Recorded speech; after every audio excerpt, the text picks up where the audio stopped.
Hi, it's Jason Manili with Team Manili here once again, and we want to wish you a Merry Christmas and a Happy New Year, and we want to give you your newest market update for the year 2023. A lot has happened, and there's a lot to know on what's coming up, so stay tuned.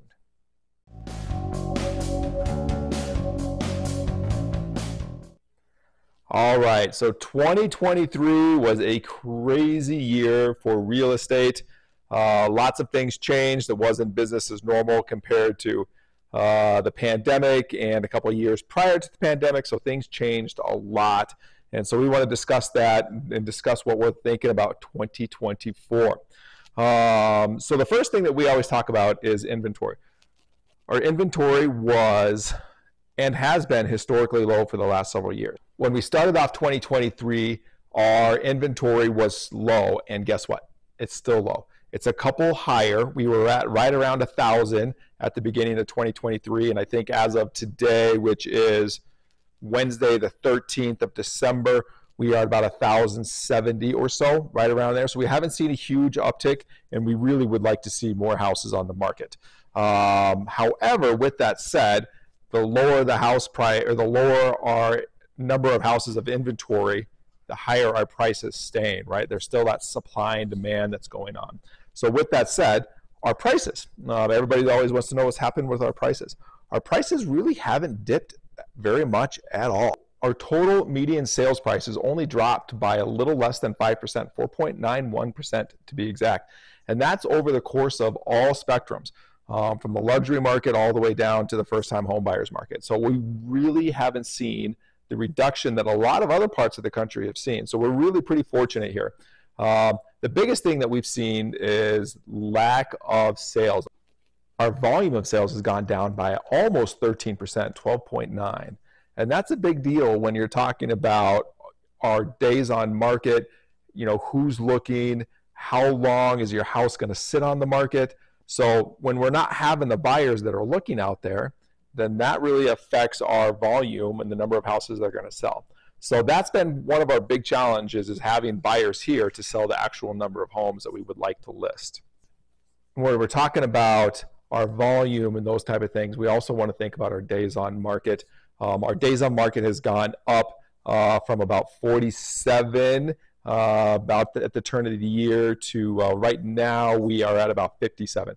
So it's been a pretty significant uptick in the days on market, and that's the average, right? So you have some of them sitting on the market for 6-8 months, and that's part of the problem with our, we still have that mentality of, yes, our market is fantastic, we're selling tons of homes, people from California are moving here, and yes, that's true to some degree, but we're not seeing it like we should. So when you go to list your house, price it properly. It's the most important thing you can do, is get that first initial price right.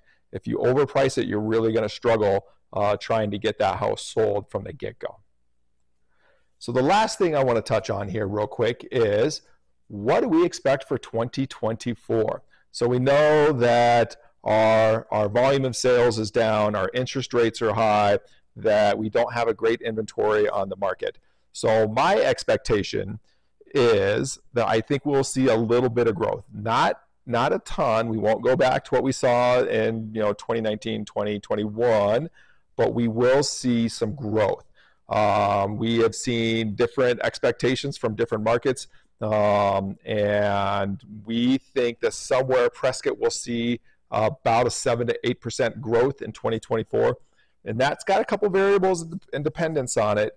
If the Fed changes their interest rate policy and starts bringing the interest rates down a bit, which we're already seeing at this point. We've seen them go from almost 8%, and we're back down into that low 7s right now. And I think we'll see them drop down. And this is what I've seen from a couple different sources, that we'll see them drop back down into the lower 6s by the end of 2024.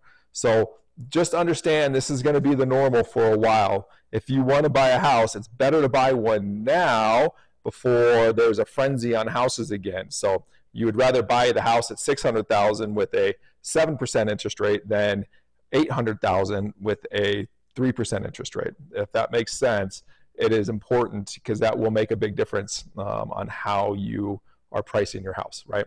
So I think that we'll see a little bit of uptick. I think we'll see a change in how we structure our deals. I think that people are looking very much now at asking for seller concessions to buy down their interest rates, and I think that'll be a new normal that we will see. And so people will start asking the seller to give a portion of the proceeds to buy down interest rates. And so, and we're already seeing that now. So it is one of the sales tactics we're going to use. I think we'll see that more often. And there'll be a double-edged sword to that, and we can talk about that.